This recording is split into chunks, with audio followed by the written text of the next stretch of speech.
Buongiorno cari amici, benvenuti anche oggi a una live splash del vostro Marietto Veneziano.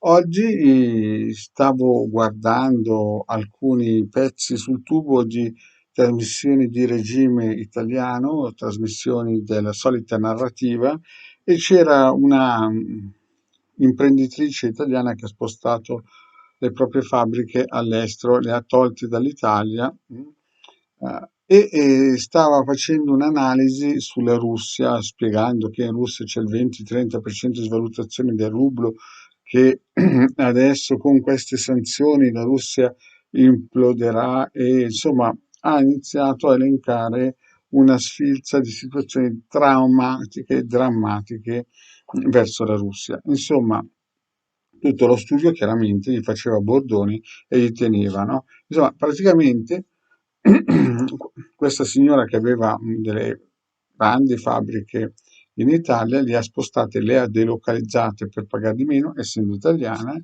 e adesso ci viene a raccontare che la Russia, perché ha fatto questo atto di belligeranza invadendo la Ucraina, e soprattutto bisogna ricordarlo, secondo la Cina, secondo la Russia, hanno anche abbattuto o fatto saltare in aria 24 centri militari biologici degli Stati Uniti che erano posizionati in Ucraina. Beh, questa signora ha detto che praticamente la Russia imploderà secondo la sua la visione, no? Allora, ritorniamo un passo indietro.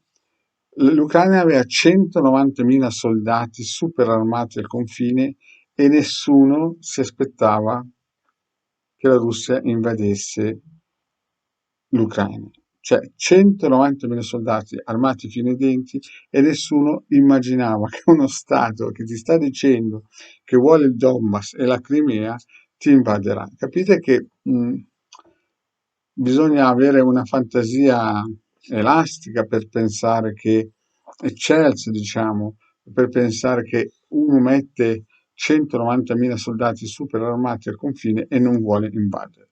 Quindi tutti questi che vanno al talk show e dicono ma non me lo sarei mai aspettato e poi pontificano che la Russia imploderà, è come quel bambino che magari disgraziatamente a piccolino è caduto a seggiolone e non riesce più a connettere bene.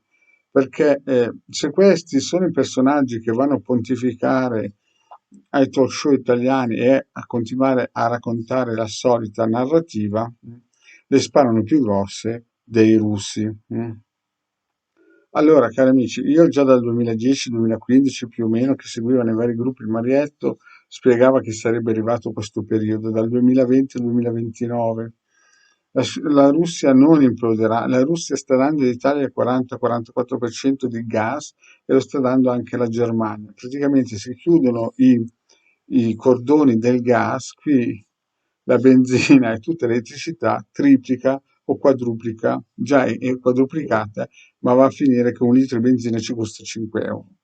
Quindi gli unici che possono implodere se di male, se disgraziamente, mettiamola giù così, implode la Russia è tutta l'Europa, perché praticamente ci sarebbe una crisi economica il doppio di quella che dovrebbe arrivare. Quindi noi siamo fra l'incudine e il martello, abbiamo dei rappresentanti economici che hanno praticamente le industrie che hanno delocalizzato e non danno più da lavorare in Italia, che dicono che la Russia imploderà. Intanto la Russia ha piazzato 190.000 soldati in Ucraina e non si fermerà lì, secondo il vostro Marietto. Andrà molto probabilmente oltre, perché ormai è come una pallina di neve lanciata che sta creando una valanga. Il problema è che questi talk show di regime, la solita narrativa che tutto andrà bene, quelli che dicevano che sarebbe andata bene dopo il Covid, che poi chiaramente non si sono dimenticati di dire che gli italiani si sono trovati una bolletta del gas stratosferica e molte famiglie sono dovuti correre a dilazionare in 10 rate per poter pagare il gas e poter dar da mangiare ai propri figli. Beh, queste persone oggi pontificano che la Russia imploderà. Ma signore, prima di implodere la Russia, la- la- in Europa si accenderà la luce con le candele, ma con le candele di cera. Quindi attenzione signori ai talk show perché le sparano più grosse che i russi. Le sparano proprio così grosse che anche ad ascoltare sembra un filmato di Fantozzi, qualcosa del genere. È meglio ascoltare ad esempio Crozza, ad esempio, perché almeno lui ironicamente spiega come la realtà.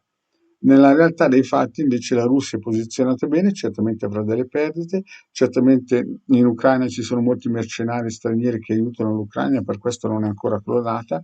Certamente l'Ucraina, se dovesse ripartire da zero oggi, ci metterebbe 10 anni come minimo per ritornare a quell'Ucraina che era 20 giorni fa.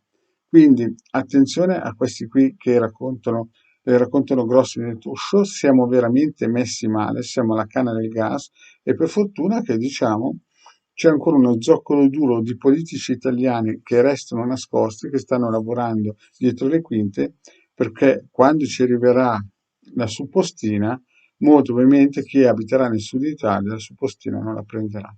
Bene, cari amici, attenzione che le spara più grossi dei russi.